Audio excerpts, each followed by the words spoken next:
No success in the world can compensate for failure in the home. That's why Club Wealth was founded, to help driven, successful, and busy real estate agents like you double their business while building a strong, balanced home life.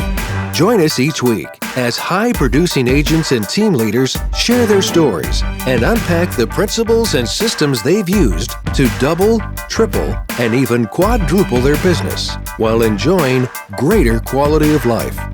And now, here's the latest episode of Club Wealth TV. My name is Michael Hellickson with Club Wealth Coaching and Consulting. We do Club Wealth TV live normally. Apparently, sometimes it's live, sometimes it starts 2 minutes late. I don't know. It is what it is. But here we are. We're live now, and today we're talking about, is REO coming back? And I'm joined by some freaking rock stars today. Obviously, my co-host, Brian Curtis of Curtis Realty Group in Bentonville, Arkansas. Brian is consistently doing anywhere from 35 to 45 transactions a month there in Bentonville with his team. He also runs Club Wealth Expansion Services. Got my other co-host, Mike Bjorkman of Team Bjorkman at Home Smart Realty there in Santa Clarita, California. Mike is doing about $1.5 million in GCI a year on his team. Oh, and besides that, he's out of production, so he doesn't actually work in his team. And he owns 4 offices. He owns a property management company, and he owns an escrow company, and all of them are wildly successful. We've also got Tim Ray on the line today. Tim is a freaking stud. Tim right now is also a Tier 2 Club Wealth coach and is consistently carrying over 70 REO assets at a time, not to mention his retail properties. And then we've got Jesse Zaworski on the line over in San Diego, California. Jesse is also Club Wealth faculty. What that means is when Jesse speaks, we endorse it. We trust him. When he speaks, people listen. He's better than E.F. Hutton. I don't know if you guys remember E.F. Hutton, but Jesse is consistently doing over $1 million a year in GCI there in San Diego, which is arguably the most competitive market in the country. So we've got quite a group here today, you guys. So I'm excited, and we're just going to rock and roll. So we're going to put it out there that you guys need to be getting on your Facebook right now and typing in questions into your the feed that you see on Facebook Live right now. We're getting a little background noise. Do you know who that's from, Brandon? Okay, so what I'd like you guys to do is type your questions for us into the questions box right there on the Facebook page so that we can answer your questions live on Club Wealth TV today. So we're going to start with, I'm going to jump to Mike Bjorkman. I want to hear your thoughts. Is REO coming back? Is it still here? Did it ever leave? Is it not coming back? What's the story? Because especially in California, you hear people say, oh, there's no REO here today. We had that comment on Facebook just the other day. Yeah, no, I'm glad you asked that question, and I'm really glad Jesse's on this call too. As a matter of fact, we added up the numbers the other day, and we had about 20 sales just in 2016 from REO, which added up to a GCI of about $200,000. So, I know a lot of agents across the country would like to make $200,000 a year, and people are saying REO's dead, REO's dead. One of the benefits of working in north of Los Angeles is when you do get REO, its average price range, which is pretty big. Yes, there was a time where, I had up to 50, 60 assets in the REO market, and which was a lot for me. And some of the other guys across the country had 400, 500, 600 at a time. But where we live, we're very blessed to have a very stable market. But reality is the REO basically saved us and launched us into a whole new category of production across the country. So what I really enjoyed was having that to not necessarily fall back on, but to be really diversified and get to work with investors that eventually helped me start my property management company. But the reality is it coming back? I believe yes, because I believe, especially Southern California, we have 5 to 7 year cycle. We've seen a lot more NODs lately. And from traveling across the country and maintaining relationships with our asset managers, we definitely have proof that their inventory is going up. Did it ever go away? Yeah, it went away big time. But, I'll still take the onesies, twosies because it's still a listing. Is it a lot of work? Yeah, it's a lot of work, but it's more important for me to accept those assets and maintain the relationships that we're having with our asset managers and get ready for the next wave, if you will. That's awesome. Brian, what are your thoughts? I really kind of echo a lot of what Mike says. So I'm not doing a ton of REO nowadays. I think at the peak of when I was doing REO, we might have had 60, 70 assets.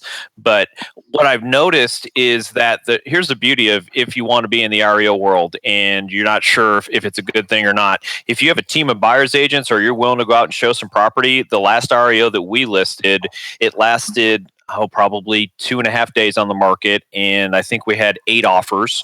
So that's kind of great. It's one of those things, if you want to create some buyers really quick, it's worth doing that work, because I don't even know how many buyers we created off of it, but I do know that you put the word foreclosure up and people still have this perception, I would say is the best word, that it's going to be some kind of amazing deal. The reality is, as everyone on this call knows, just because it's a foreclosure, it actually probably means it's priced above market or at market at best.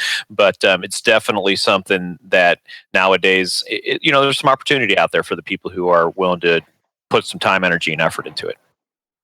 Yeah, I got to agree. piggyback on that. That's an amazing thing, and I'll show proof in the pudding. Last week, I got an REO from B of A, $280,000. It was the least expensive single-family residence in all of our town, and we have the Adopt a Home program. And one of my team agents was adopting that home for the leads, and I'm not exaggerating when I say I probably gave him 30 to 40 leads in a 3-day span.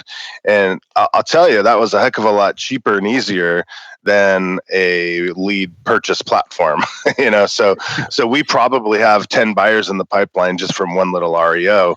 And you do say that word foreclosure and it's on, and that was just one in 1 week. So we could probably realistically net 3 to 5 sales off that one sign in the next week.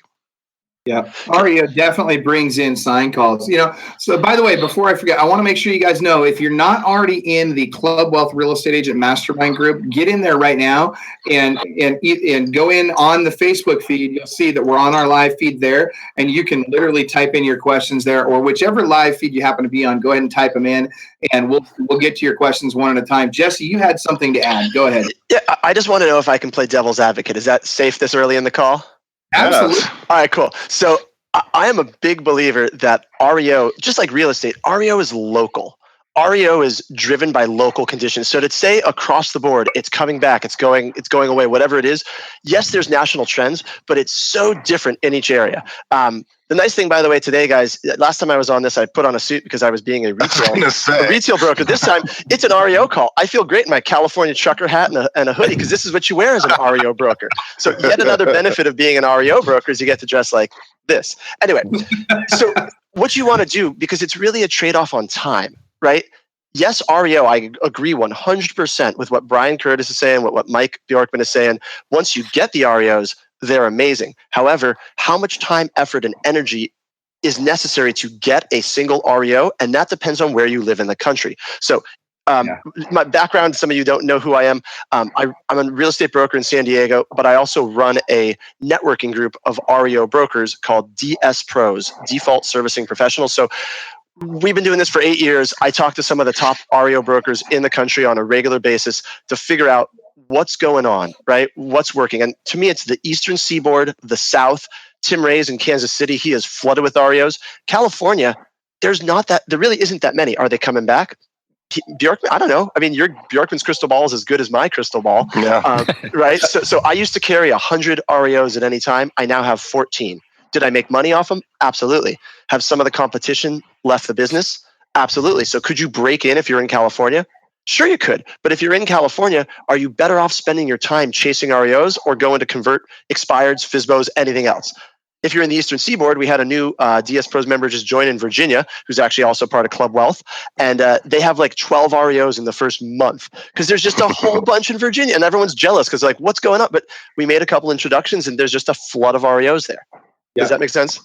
That's right. Yeah, we did a trip. Jesse and I did a trip.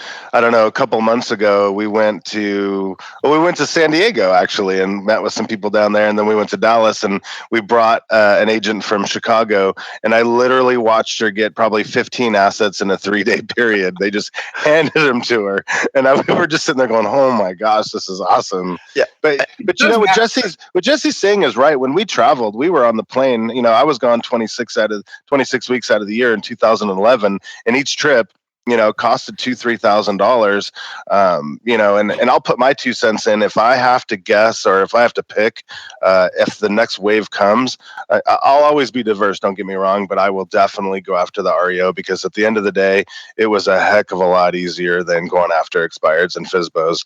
And I'm known for retail business, but if I really look back and pick, yes, if there's the next wave, I will be right there surfing the hell out of it. Well, and so, you're really hitting the nail on the head, Mike. And one of the questions that we just had in the Facebook group, actually on the Michael Hellickson's Club Wealth Real Estate Coaching page, was from Andrea Holmes. And Andrea says, what is the best way to get an REO account? And I'd love to speak to this, because all of us have been there. All of us have been at zero, right? And so for me, when I was at zero, I went from 0 to 417 REO assets in 10 months. That's very unheard of. And the reason I was able to do that is partly, I'm going to call it what it is, because of where I live, because I'm in Washington State and I'm not in San Diego. I mean, you're not going to see a San Diego agent go from 0 to 417 in 10 months. It's not going to happen, because there's a lot more competition and less volume. And so it does have an impact on what area you're in. That being said, the best way to get it, a lot of people think, I'm going to go do BPOs and I'm going to go do, all this stuff for the banks. And because they like my performance, they're going to send me assets. Listen, that's not true. The reality is, even today, it is still a relationship business. It is very relationship driven. And that doesn't mean that back in the day, there was a lot of corruption in those relationships. There was, there were agents in California, none of our guys, none of Jesse's guys, but there were agents in California that were literally paying money under the table to get assets. They were giving kickbacks to these asset managers. And I don't know that anybody went to jail, but they should have. And the reality is, you don't have to do that. You have no business doing that. Don't get involved in that. We don't endorse it. We don't condone it. And if we find out you're doing it, we'll kick you out of Club Wealth altogether. We don't want to be associated with that in any way, shape, or form. That being said, the relationships do matter, and you have to get permission from these banks. You have to know what their rules are. Everybody's got different rules on how you can interact with their asset managers. Some of them let you take people to dinner. Some of them will let you bring lunch into the office. Some of them might let you do an event, where you educate their office on how to do, how to market properties. Some of them let you just come in and just do a walkthrough and meet and greet in the office. There's lots of ways you can do this.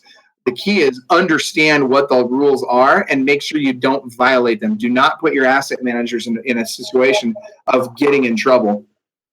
Tim, go ahead. I can see you're dying to chime in on this.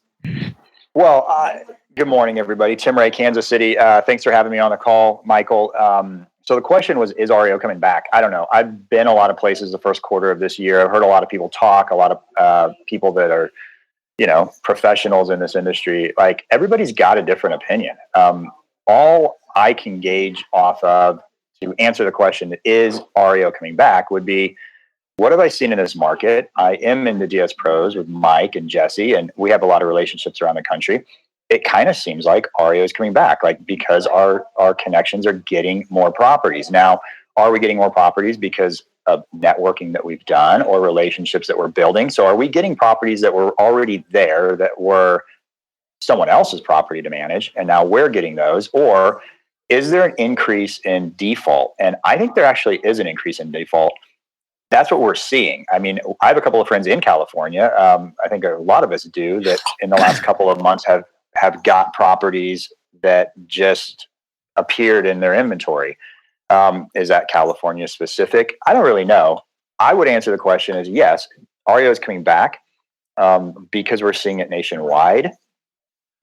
So, I think you're right about that. I think that a lot of it, I think there's both phases, right? I think you've got the increase due to just REO coming back a little bit. And it's not in a big way. I don't think anybody, and correct me if any of you disagree, I don't think anybody believes that there's this huge influx of REO coming anytime soon. That being said, I do think that because the volume is down, fewer people are on the road, fewer people are going out meeting these asset managers and developing those relationships. And you guys correct me if you think I'm wrong, but I think that because of some of that, I think that now you're starting to see a little bit of increased volume because the travel that you're doing is more productive. It's bringing greater results because there's less competition for that right now. Would you guys agree with that, or am I off on that? I don't know that there's less competition for it. I think there's definitely, there's a couple of different groups of people that are out doing what some of us are doing to build relationships and generate business. But just on, on my traditional side and the operation that I'm growing here in the Midwest, we have preferred lenders. And the interesting thing is, as we're bringing preferred lenders into our network, man, I'm hearing some really interesting loan products out there, like anywhere from 0% to 1% down. Whereas you guys remember the days of like the stated income loan, like no doc, no income. Right. We're not necessarily going back to that, but I'm saying lending restrictions are loosening up, and it's now becoming a lot easier to get a loan. And I think that's in a sense going to fuel the rise of REO. So Tim, I agree with you 100%. It's going to fuel the rise. However, as lending guidelines loosen, we're like 2 to 4 years out from those people actually defaulting, right? At the earliest. So you're talking about the next wave that I think, I agree with you, it's coming 2020 to 2024. That's when that wave, because we're seeing these looser loan guidelines. The real question is, what is causing the increase right now? So you can look at NODs, notice of defaults. It's a trackable statistic. It's public record. And you can look at a very clear statistically based analysis of, are NODs going up? However, I don't think we're seeing that much across the board. What I believe the current, because I do think REOs are going up. I don't think it's just that Tim is a good looking dude and people like him. I think there really are more. Although that is true. I mean, it is true. It's that's not debatable. That is a fact. But the point is that the banks have. So here, I'm going to see if I can. I also made a screen share. And that person who asked the question on how to get REOs, I have a 3-step process on getting REOs. I'll share with you in just a sec. But where REOs are coming from, there were these really big banks or GSEs, what is GSE? Government sponsored enterprise, right? Fannie, Freddie, HUD. They sold off a ton of their inventory to investors. Those people said, we don't know what to do with it, but we want to make money. And they shifted it over here. That stuff wallowed and sat for a couple of years. And now those investors, who are called hedge funds typically, are going, great, let's sell the REO. And all of a sudden this stuff is coming back. And if you look at where your inventory is coming from, those of you who have REOs, my guess is that the majority of it, or a large percentage of the increase, is coming from the hedge fund clients. Just to guess. Would you guys, Bjorkman, Tim, you guys seeing that also? I would agree with that. And also to add to what you just said is let's see, in the last few months, we were getting properties that were 5 years vacant, 4 years vacant, things like that. Whereas a lot of this inventory was just shifted around inside the market, bundled up, resold. Fannie and Freddie are liquidating a ton of their non-performing notes right now, all to hedge fund people or hedge fund companies that are in essence, maybe they're equipped to liquidate these, maybe they're not equipped to liquidate them. But the case is that we received probably 10 properties that were a minimum of 3 to 5 years vacant. Yeah, that one I was just talking about from last week was actually foreclosed on 4.5 years ago, which is really hard to believe. But here's the reality, and this is the answer or piggyback on what Jesse was saying. I think there's waves of what's going on, and you're right. As lending lightens up a lot, like it is, and there are 0 down loan programs out there right now. I get calls every single day. You're right. That is a 2 to 4 year default. But what I'm seeing right now is there's a lot of people that bought here in Southern California in the last year or two. And we're at 2005 prices again. Bidding wars, people are extremely overpaying for houses. 2 things I see happening. Investors are not being able to flip their properties like they want to. I've seen some of those go default, but more importantly, the average mom and pop, one person loses their job and it's over. You have an NOD again. And I think we're going to start seeing that wave first of all, because there's, let's face it, bad things happen to really good people. So that's why REO never goes away. But as these hedge funds also, they have a 3 to 5 year deal with their investors and they've owned them for 5-6 years where we're at least. And now it's time to sell. So when we were in Dallas, when we consult with Freddie Mac and Fannie Mae and some of the feds and whatnot, they actually did a pre-bailout and absolutely begged the hedge funds not to release their inventory. So the inventory, the hedge funds got a big fat check to not release them, and they had to renegotiate with their investors. And we know that to be true. And that was last year when we were in Dallas. So here's the reality. We got to see what they're going to do this year. The hedge funds at some point have to release their inventory. Well, they said they're going to do it 1 to 3% a year, but that's still releasing it, and it's still REO, and it's still something us as agents have to take advantage of. We have to build those relationships. We have to seek them out, and we have to work with those servicers. We have to. So can we answer that question then of how? Because I think we've kind of like Helixson, you gave a good explanation of talk to people, right? It's relationship based. I agree with it, but whoever asked that question should still be scratching their head and going, but who do I talk to, right? What do I do? Like it was a good service level thing, but I just made this screen share. Give me one sec. Oh, Let's see it. over here. While you're sharing that, Jesse, I want to comment on, these on what Mike just said in terms of the hedge funds releasing this inventory. Most of the hedge funds, like Blackstone, came out with, their comment when they started their hedge fund up, their entire game plan, their business model was, we're going to release these properties. We're going to buy them. We're going to hold them for 5 to 7 years, and we're going to sell them. And their investors banked on that commitment that they were going to have an exit strategy of 5 to 7 years with those properties. So that time is come and gone. We're there. We're in that time now. They've got to start releasing those properties at some point, right, Mike? Fannie Mae doesn't want to see a million, and not just Fannie Mae, but all the GSEs. Nobody wants to see all these properties just dumped on the market all of a sudden, because we'll have another meltdown. So It would this devastate isn't, us. yeah, but you know what, guys? Absolutely This isn't being recorded, right? This is not for the record forever. No, not recorded. So I'm kidding. I'm joking. I'm just going to say, so no offense, any servicer that's listening, but they're not that smart, guys. They had this, no offense, but people. I'm gonna take my screen share off. Hold on. So, you guys, I get that there's at some level there's a conscious thought of not trying to flood the market.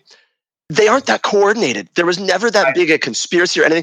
It was more the inefficiency of the disposition system. I know that's a mouthful, but basically, they just had too much to know what to do with. And so, if you have a super dirty room, and those of you out there who have kids, you got a super messy room, right? And you tell your kids, go clean your room. And your kid doesn't want to, and finally they go clean it. You might have a halfway cleaned room. Maybe it'll still be dirty. Maybe the room will be totally clean, but half the stuff gets pushed under the bed, right? It's exactly what happened in REO. That's right. They didn't know how to clean the room that quickly. It wasn't because they were like, let's clean this room slowly, guys. Let's clean the room one step at a time. No, they just had no idea. It was too much. Yeah, and most of it was caught up in litigation. All the people were suing the heck out of the banks and suing the servicers, then suing each other. It was crazy. So these properties were totally vacant, ready to go, and they couldn't be sold. And that's why all the non-performing notes were sold to the hedge funds. They were like, yeah, we'll take them. There's nothing wrong with them. They're just tied up in bunch of junk, and once they get through that. But the nice thing about the hedge funds is they are going to release them, or they already are. Just in our town alone, they own 5,500 homes, and if they started releasing those all at once, we'd be devastated. But the reality is there's people living in them, real humans, and they're actually going to them first to seeing if they want to buy them. If they say no, then they have to wait for their leases to be up, and then there's going to be a term of a few months while they turn them over and get them ready to sell, and that's what's going to stop them all from coming out at once. But I'm with you, Jesse. We should probably educate the agents across the country on what we need to do to get into there. But Brian's got a question, so go for it, Brian. So, I'm trying to answer the question in a simpler way. So, I guarantee you there's people on this phone call going, really, I've got to try and figure out how to deal with a hedge fund manager. That sounds like someone I never want to talk to, never am going to have access to, and I might as well just hang up and stop listening to the rest of this call. So I want to take it back just a step. And I everything that Jesse and Mike said, I completely agree with. But, what's the best way to get an REO account? The very first thing that I would do if I was trying to get an REO account and I'd never had one is start talking to my local banks.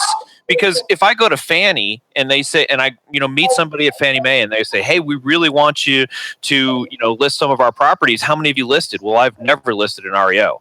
Well, no offense to anyone who's never listed an REO, but Fannie Mae is not going to give you an account if you've never listed an REO. Neither is Bank of America or any of these other big servicers. So start simple, start small. The worst thing that happens is you build really great relationships locally and say, look, I want to be an REO agent. And they'll give you, if you go to a local bank and they've got an REO and they don't know who to give it to, they'll give it to you. You can't call Bank of America and say, I'm brand new, but you can go to your local bank, build a relationship with people, and now you've got a resume. And then, a lot of those times when those asset managers will say, well, send me your REO resume. Well, on my REO resume, I want to actually have 3 or 4 asset managers I've worked for. Well, they may not know that it's just a local bank, but they'll still accept that. So where would I start? I would start simple, small, and just start knocking on local doors, just kind of like any other lead generation source. Yeah, that, and by the way, on that, I want to stop and let everybody know, because I still got people that are trying to get questions in and they're putting them in different spots. For those of you that can put your questions in this screen right here in the Facebook Live that you've got right now, we run a contest as we do this. We have an annual Hawaiian vacation giveaway contest. And so what we're going to do is we're going to be giving away a ticket, an entry to that Hawaiian giveaway contest to the person who asked the very best question on this call. So put your questions in there, and at the end of the call, the best question is going to get it. So Jesse, let's jump to you and let's talk about your 3-step plan on how do I get REO. Perfect. So I wanted to break this down in as simple as possible, and we could talk for hours or days. I mean, this is what Tim, Mike, and Brian and I, we talk about for at length, but this is like my 30-second version of how you get REOs. So step 1, sign up on the major REO portals. What the heck is an REO portal? So REO is a task-driven system. So the banks give you, when we say the word asset, by the way, guys, asset means a house to sell. Asset means a listing. It's just an REO term for what they call a listing. They're all driven by tasks. Drive by each week, complete a valuation request, put in some data. It all is task driven. So that's the benefit of REO is you got no emotion from a seller. You've just got this portal. So you want to sign up on the 3 major portals that I would say probably comprise 70, 80% of all REOs out there are run through one of these 3 websites. So res.net, equator.com, and pyramidplatform.com. I was starting to put them up on the page, Pyramid Platform, ResNet.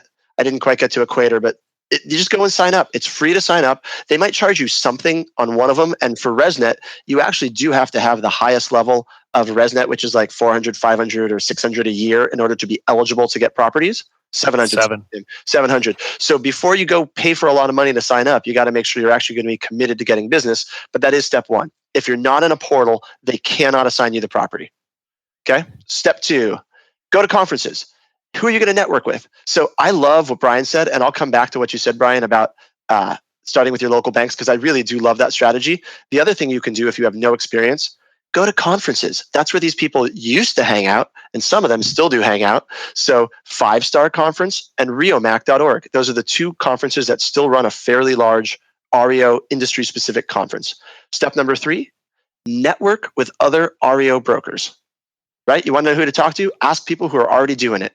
And you can't come in with a take mentality because no one's going to want to help you.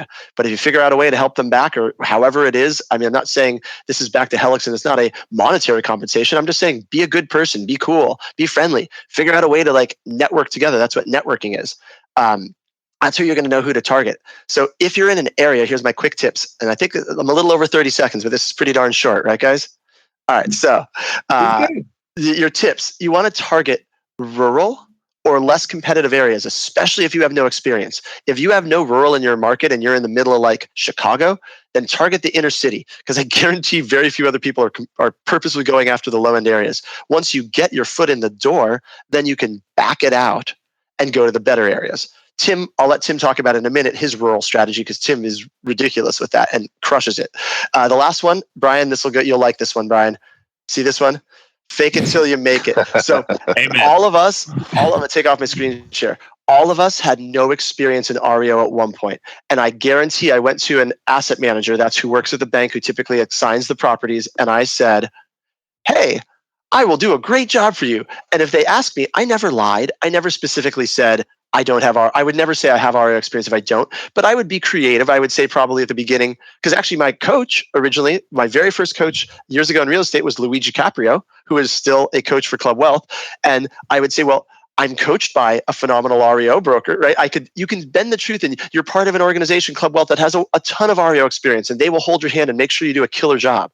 Right? So if you're going to fill a need for this client, which is handling a property in the middle of nowhere that no one else will touch, and you're going to be coached by someone who walks you through REO, doesn't matter if you don't have experience. I mean, it'll help if you have some, but you got to start somewhere.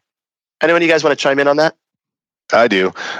First thing I want to say is, as we talk about these Club Wealth coaches, we have 3 I'm staring at right now, 5 that are on the line that are Club Wealth coaches that actively do REO. So if I was looking to get into REO, I would probably ask for one of those coaches. But, it brings me back, Jesse, to 2010 or 2011 when we met.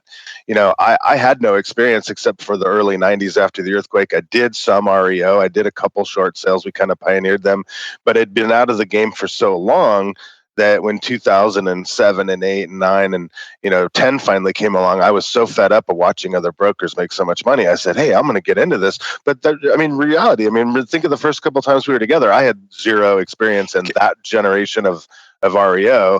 And, I legit had 12 accounts in 90 days. I hope, Mike, Mike, I hope you take this as a compliment, but you are the best example I've ever seen of fake it till you make it.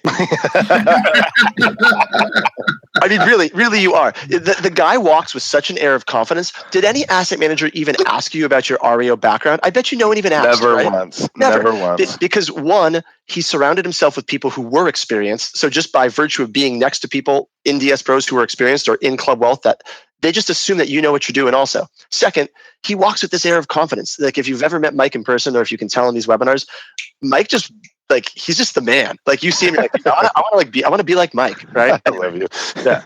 But it's true. I was nervous. I had sweaty palms. I didn't know who to talk to, and I had to be very strategic. And I teach my agents and my students across the country today. I say it's no different than going to a chamber mixer. Find the cool people, hang out, and start asking questions. Who's that? Who's that? And ask the right questions, and then be super strategic on who you need to talk to. Like when I go into a meeting, I pick 3 or 4 people that I absolutely have to get their cell phone number or connect with them on Facebook. It doesn't matter whether it's a chamber mixer or at an REO conference. I use the same strategy, and I just do not stop until I have that. And those 3 or 4 people are my target for the day. Even though there's 400 people in the room, those are my targets, and then I'll start planning the next event or the next meeting from that. But that is the quickest, easiest way to get REO. And I couldn't believe it. My poor assistant that's in the back right now, she's like, I got on a plane 2-3 times and came back and dropped 40 listings in her lap, and she's like, what the hell? And, we had to learn all new systems, and we didn't even know what Equator was. It was a nightmare, but it was fun and it was easy.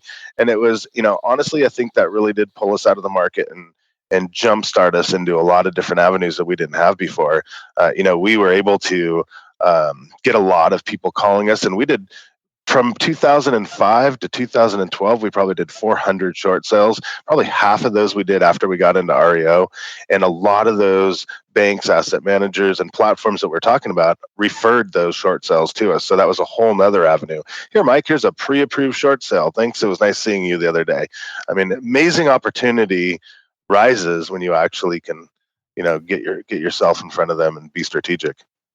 Hey, I'd also like to piggyback on what Jesse had to say there too, and I'll just make real short. I think I just stepped on Tim, but one of the things that you really pointed out is basically take the properties that nobody else wants. So when I talked to Michael, probably 2 years ago about this, he said, I only worked 5 counties at one time.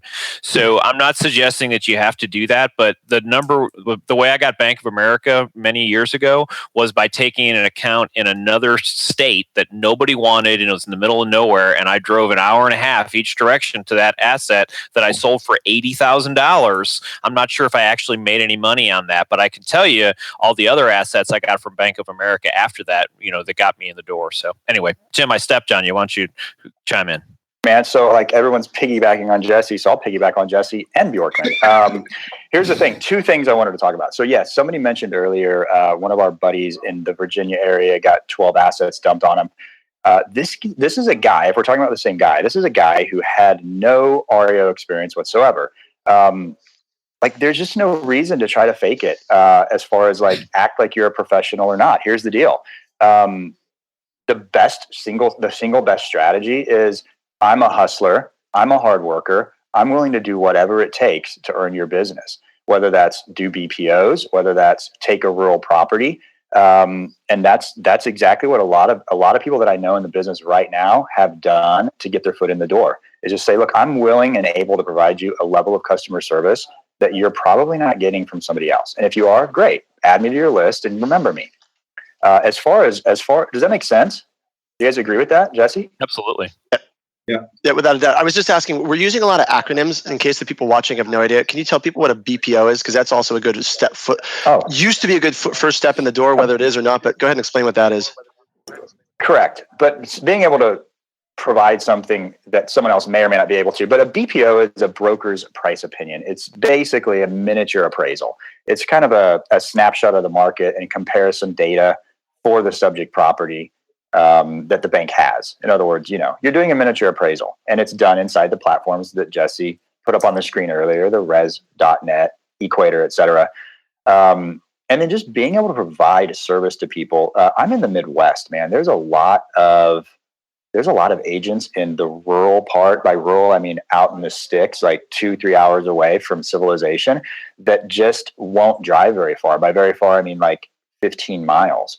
So one way that I've built relationships with a lot of my clients, I have 33 national and federal or government related clients right now. One of the ways I've built really good relationships with them is like, hey guys, if you have something that's rural or out really far away, our staff is actually equipped to handle it. We could help you out with it.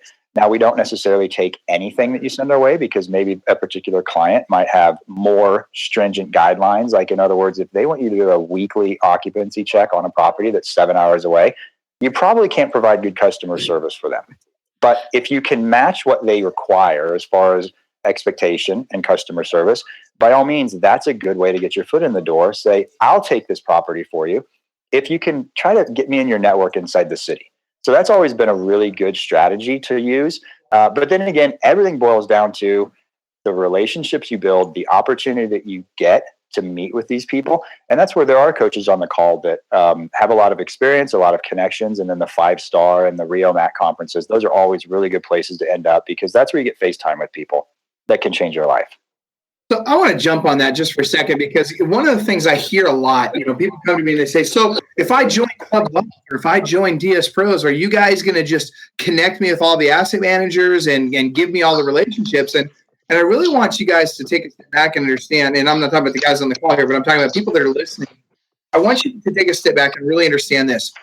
Be a giver first. You absolutely have to give before you ask for anything in return. Now, that doesn't mean that you have to have a relationship with an asset manager already or an account already, right? Because you can go to a conference, for example, like Tim said, like a REO MAC or a 5-star or some of these other conferences. Asset managers there, but what you really want to do is you want to develop relationships with agents around the country that are actively involved in REO. And then when you're at these conferences, you can be listening for people's needs. All of a sudden, you'll be talking to an asset manager and they'll say, man, I really need somebody in San Diego. Oh, well, let me introduce you to Jesse Zagorski. And now you've introduced Jesse to an account he may or may not have yet. Now Jesse kind of owes you one, right? So now Jesse will feel like, hey, I really appreciated that you made that introduction. And if and only if now if you're a knucklehead and you're just an embarrassment, he's not going to introduce you to anybody. I mean, let's call it what it is. None of us is going to put our reputation on the line for somebody that we don't believe really can bring it and isn't going to embarrass us with our asset managers. That being said, if you're for real and if we feel like you've got value and you bring value and you have brought value to people that have those relationships, of course they're going to reciprocate. But just understand, don't just go into this thinking, I'm going to take. You got to really understand that, look, I got to find those needs that other people have and help them fill their needs, and I'll get what I want eventually. Jesse, go ahead. Doesn't that work for all of life? Yes. I mean, that's not just REO, but it's, I think it's more common in REO because of the way the mechanism works. Like you said, I made a little sign, and I mean, it's partially true. Can you see my sign? Club Wealth, easy life. And it's true, like, yes, being a part of Club Wealth does make your life better, but it's not like a magic pill. It's not like you join Club Wealth and suddenly, boom, REOs show up in your inbox and you get to go sell how, like, that's just not how it works. So, but I do think what you said, Michael, is spot on. I like to tell people in DS Pros, that's our little networking group, I say over and over, pleasantly consistent, right? Oh, sorry, pleasantly persistent.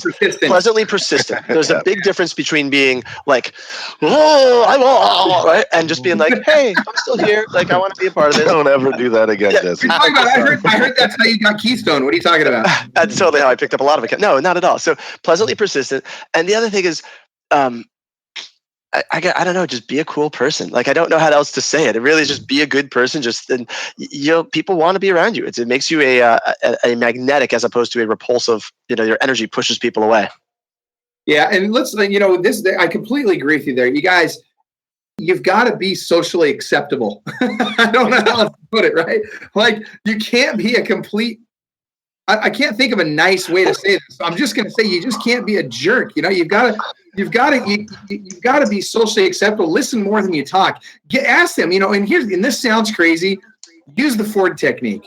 When you get in conversation with somebody, ask them about their family, their occupation, their recreation, their dreams.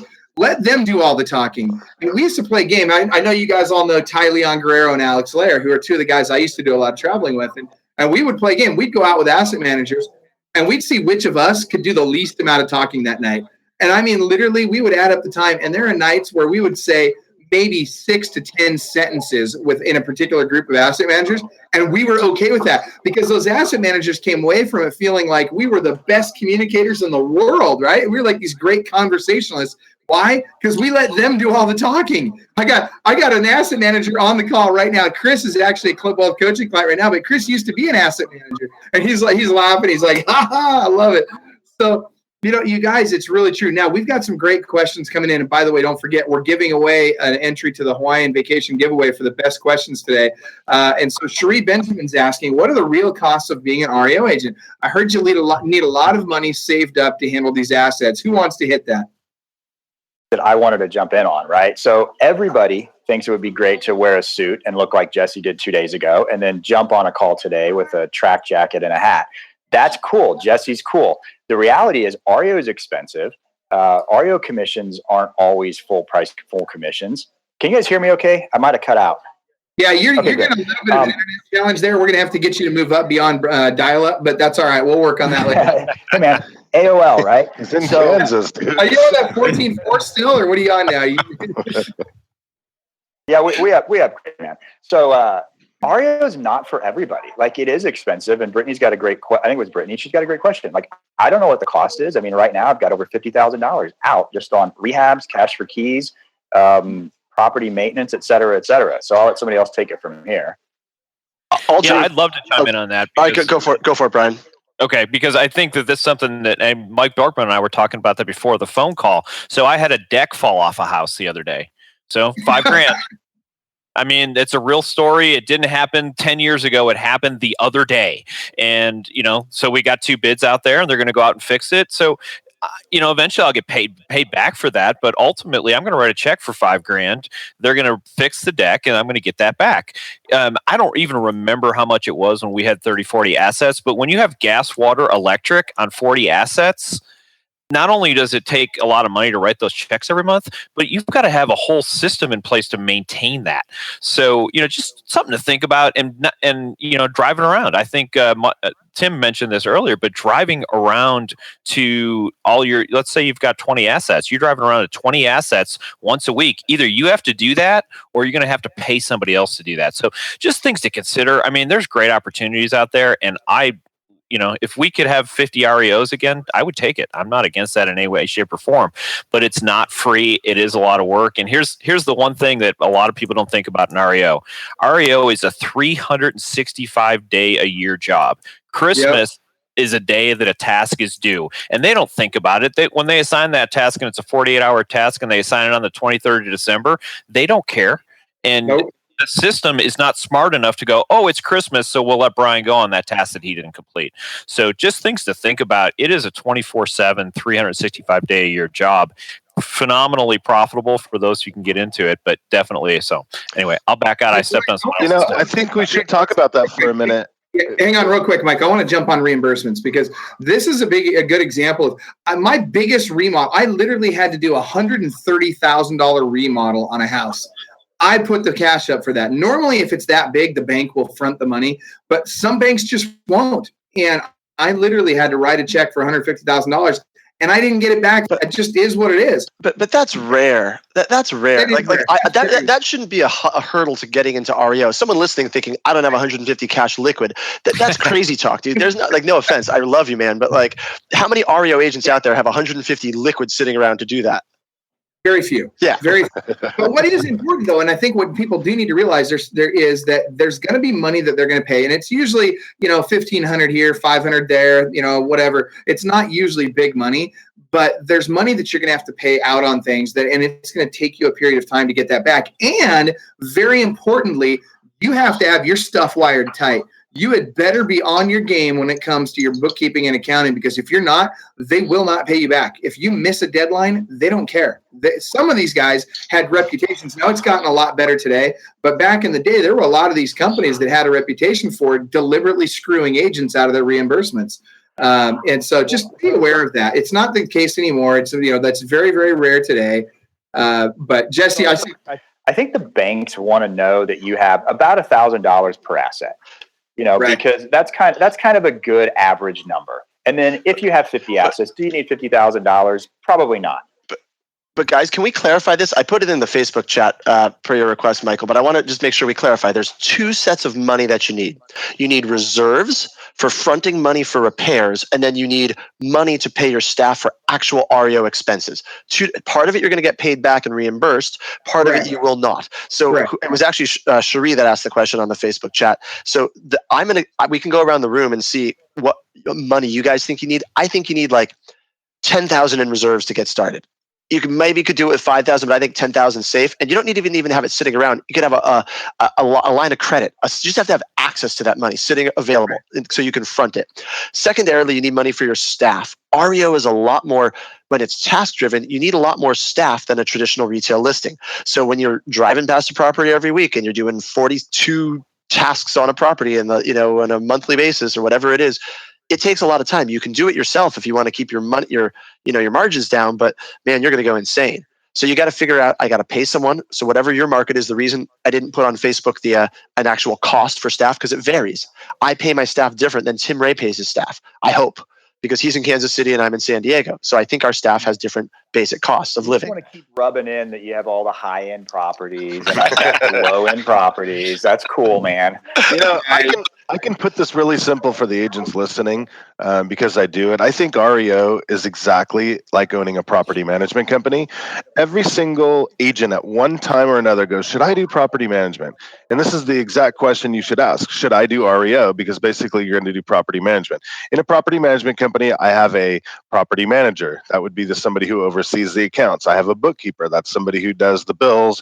It's ridiculous. We have gas, water, all the other reimbursements. And then you have, you have to have runners, somebody to show the properties who's basically going out and doing your inspections and checking on repairs and doing occupancy checks and all that stuff. So it's just like managing a property. And when the market turned from REO and I was training agents how to do property management, it was the same thing. They said, well, should I fire my bookkeeper? No, you need that. Should I fire my runner? No, you definitely need that to get them out there. I mean, it's the exact same thing. And I think that budget we're talking about, the agents are always wondering how much. I mean, I remember back in the day, I probably spent 10 grand my first month, and that was just in travel and expenses and entertainment. And then I needed another account, which was about $10,000. But I think those times are a little different now. The preservation companies have a lot of that handled for us, and the banks have a lot of it handled for us. But I mean, just last year we had a condo that had like a $650 a month HOA that we had to pay. And then it took us 6 months to get rid of this property because there was a tenant in it. And those are definitely, things that you need to worry about. But I like what Jesse says. It's not out of hand. If you have a credit card or two that you have a couple grand a month on, you're okay. Right. And this is real quick, Jesse, I want to jump in real quick, because here's what I'm worried about. I'm worried that there's a lot of people watching this right now, and we're giving them great information. I'm just worried that some of you are getting a little freaked out about, oh my gosh, is it even worth doing REO? I see, and Sandy makes a good comment. It's a 365-day-a-year job. It's out-of-pocket expenses. Maybe I get reimbursed, maybe I don't, and I'm getting paid 1% on the listing. I want to come back. I want to circle back to what Jesse said in the beginning of this call, and I think actually it might have been Brian. REO is the best lead magnet on the planet. When you have REO listings, you get more buyer leads than you know what to do with immediately. It is absolutely an amazing way to get business coming in, and it's a great way to have volume in the marketplace. So REO is a great thing to do, but you do need to take all of these things into consideration as you explore it. Jesse, go ahead. I have no idea what train of thought I was on, but I agree with you and everybody else. But seriously, I think if I was new to REO and I was listening to us talk, I would be scared also. And I'm glad, because this is the reality of the market. Like, I saw a Facebook comment it was from Bonnie from yesterday, who was like, this is a shocking topic. You guys are talking about REO, right? Like, why are you talking about REO? Is it really back? So you got to be real about this, right? REO is not for the faint of heart.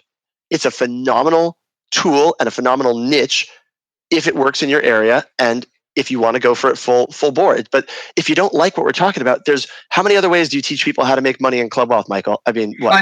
Hundreds.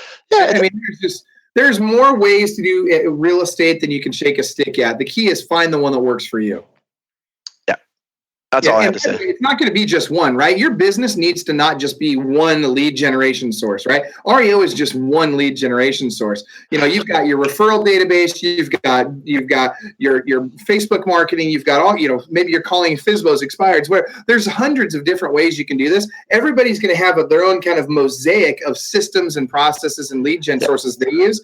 Just figure out what yours is going to be. Go ahead, Jess. You just reminded me what I was going to say. Sorry, I got excited. So the guys on this call all have a similar personality trend, which maybe to varying degrees, but I'm going to say go big or go home is a trend that most of us share, right? Yeah. Trait that we share. Correct, guys? So if you are, there's a lot of successful REO agents and brokers that don't have that trait, and that's okay, because this is back to Brian's comment much earlier, which I actually thought was brilliant. Targeting the local credit unions and savings and loans, it doesn't take a lot of money. It doesn't take a lot of time, and there's no travel. So if you want to build in a more slow growth manner, go target the local people. It doesn't cost anything. And if you get a little bit there and you start taking that cash flow and you roll it into them, maybe I'll go to a conference, maybe I'll go to the next thing. This is my system of how do you go big or go home, right? That's not the only way to do it, even within REO. Do you guys agree with that? Yes. Completely.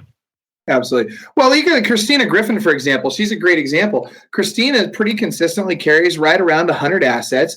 And frankly, Christina's never been a traveler. She's never gotten on a plane and traveled for REO. Virtually all of us have done that. Most of us, I think, except for Brian, most of us have spent a lot of time on planes. Mike, you were spending 10 grand a month. I was at 20 grand a month at one point. Jesse, I know you're on the road all the time. Tim, you're still on the road all the time. But you don't have to be. Christina got to 100 assets and didn't ever get on a plane, not once. So, what market is Christina in? She's in Tampa. Tampa. So that's why, guys, this goes back to my beginning statement. Yep. Know your market, and if you don't know by just looking at NODs, ask a Club Wealth coach who does REO. They can get you the information of if your market has a lot of REOs. Florida has a ton of REOs still, right? If I was in Florida, I could get 100 assets without getting on a plane also. So I think you're totally spot on, Mike. Well, it's interesting because people talk about, it's too late and all the accounts, everybody's got all the accounts in my area and all that. That's hogwash. That is, I really want you guys to know that it doesn't matter what anybody else is doing. They're going to screw up eventually. I used to race jet skis, right? And I got really good at it, not because I was in shape and not because I wasn't. I still liked ice cream back then, right? But because I would get behind number one and I'd wait for him to screw up, and they always screw up eventually. And as soon as they do, I'd slide into first place and away I go. And it's the same thing with REO. Relationships change, asset managers change positions, which is actually a good thing. If they go to another company, a lot of times they take you with them.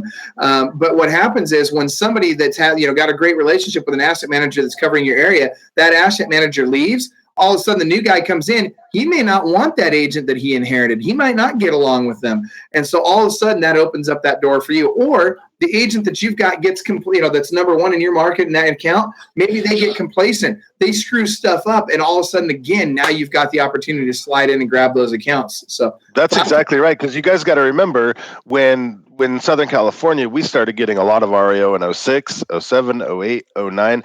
I did not get in till the end of 10. Right. I only had a couple of years to ride that at the end of that wave. And as I did meet these asset managers, they'd say, yeah, I use so-and-so, and they just take it all for granted now, and they're slow and they don't do their tasks on time, and they BS me all the time. And I said, well, give me a chance. That's all I said. Give me a chance. Let me prove to you that I can sell these things faster and for more money than any other agent. And they'd say, okay, you're excited. Okay. And you're right. Asset managers did switch and different things happen. And I absolutely took over in such a short amount of time. Yes, it was towards the end, but that's what it was. Complacent agents, agents that weren't willing to get on a plane, agents that weren't willing to keep those relationships. And they were starting to turn down tasks like Tim. Like I see Tim on my screen right now. I've literally sat in a bar with Tim and had him take a BPO that's 4 hours away from him. And he'll look at me when they go to the bathroom and say, I don't even know where that town is. But he'll be on the phone and he'll be finding an agent to go take those pictures. I mean, those are the types of things you need to do. And I guess you could call it fake it till you make it. But the reality is you're aggressive enough and you have the gusto. Yeah, you're a hustler. You're going to make it happen. I mean, Tim lives in Kansas. He's got an office in Phoenix. I mean, half of our friends have offices in Florida that never even been to Florida. I mean, it's crazy what some of these agents are willing to do. But the reality is it's never too late. It's never too soon. It's always the right time. you're willing to do the right investment. But the biggest thing I have to end this call on, you can call this Mike's final thought, is no matter what you do, I was right there to watch all the REO agents that gave it 100% lose everything. Very few good REO agents made it out of that. I mean, they are legitimately selling cars, working at Verizon. I could think of one that truly works at Walmart. And I tried to save a lot of them, and we still to this day coach a lot of them. And my God, please stay diversified, agents. That's for darn sure. Can I give you my final thought then, also piggybacking on yours, Mike, because I totally agree with you, man. So for me, the REO agents that did make it out of REO are the ones that used REO to launch a retail business. And guess who were the people that taught me how to do that? You're looking at two of them on the screen, which is Michael Hellickson and Brian Curtis. So you get this great amount of REO inventory, and you're making so much money when you have all these REOs, you don't do anything with it. You're like, I don't need retail. Retail's for suckers.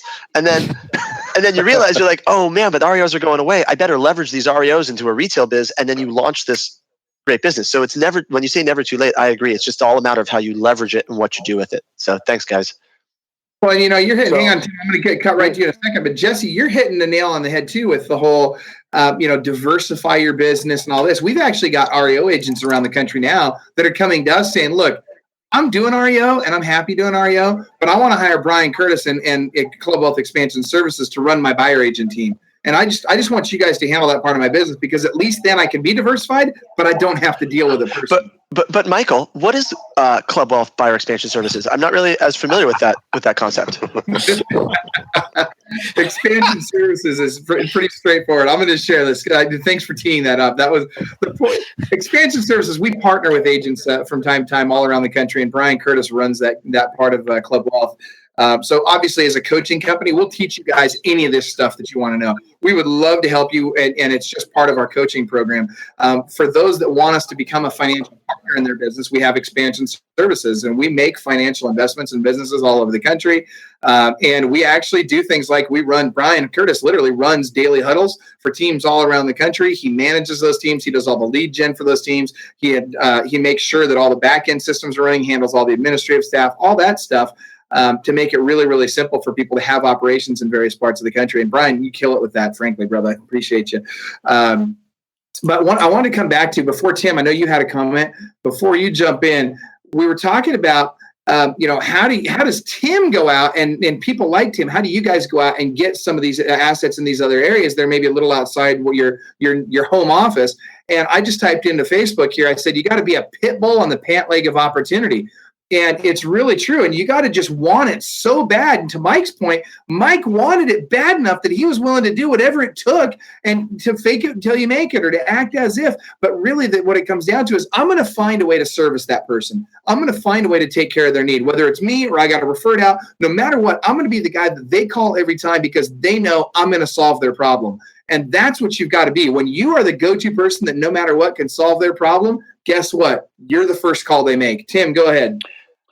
So I think we're all kind of saying the same thing. I don't know. I've been gone like the whole first quarter of this year. I don't know. I think I've made 6 or 7 or 8 trips, and I've got to spend time with some of my best friends in the REO business, as well as banks, asset managers, et cetera.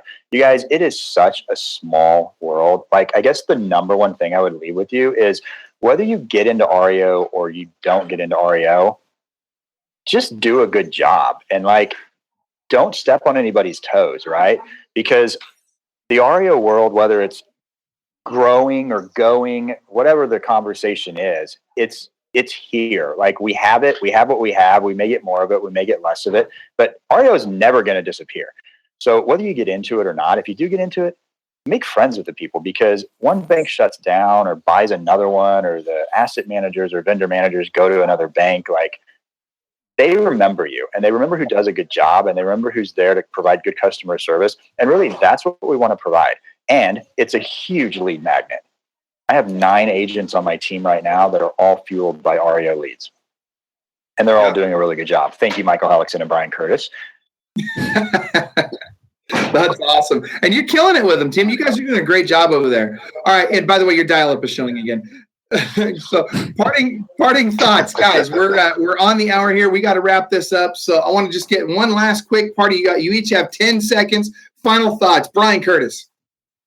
So my final thought is be first class. So if you get an REO, be first class. Treat it as if it were one of your retail properties and it's the most important property that you have. One of the things I think we're learning today in REO is to take professional pictures, to go out and make those properties look as good as any other property. What we learned from REO, we put in our retail world. And what I mean by that is we learned to be task oriented from REO, and now we apply that in retail. Now we need to take what we learned in retail and turn it back to REO, and that will impress the asset managers if that's what you're going to do. So thanks, everybody. Love it. Thank you, Brian. Mike Bjorkman. I would say if you're going to consider getting to REO, this is the time now to join the platforms, try to get REO certified by all those little companies out there, get a Club Wealth coach that knows REO, learn BPOs, and start networking with the agents that do it now. Then you're going to be set for if we do get a wave or a trickle or the beginning, you're not going to be too late. It's not going to take you a year to catch up with everybody. And it's never too late, but it's always better to be ahead of the game. That's it. Love it. Tim Ray.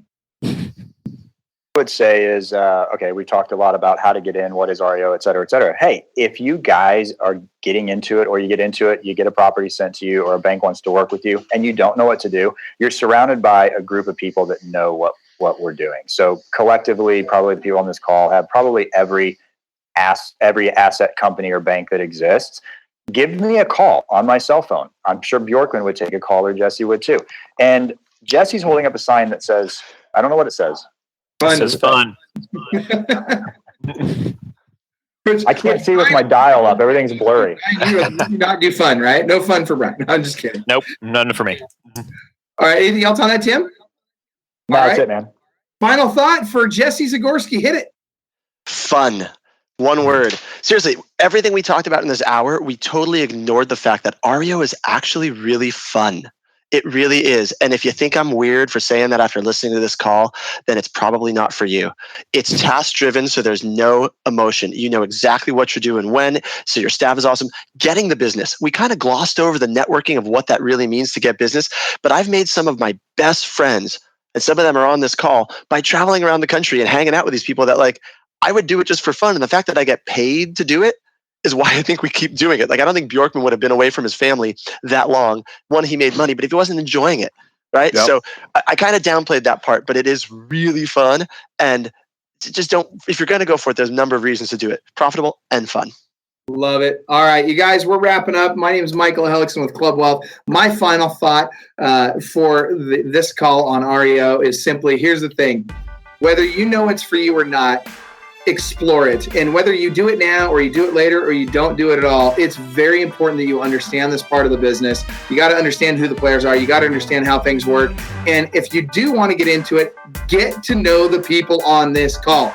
Very, very important. Like Tim said, the people on this call have every account in the country practically, and know an awful lot about REO. There's some really good guys. And like Jesse said, my best friends in the world, you guys, I love you to death. Appreciate all of you guys for taking time out of your day to share with us today. Everybody have an awesome, awesome day. Remember, inside every one of us, there's this world-class person just dying to get out. You got to choose to unleash that beast.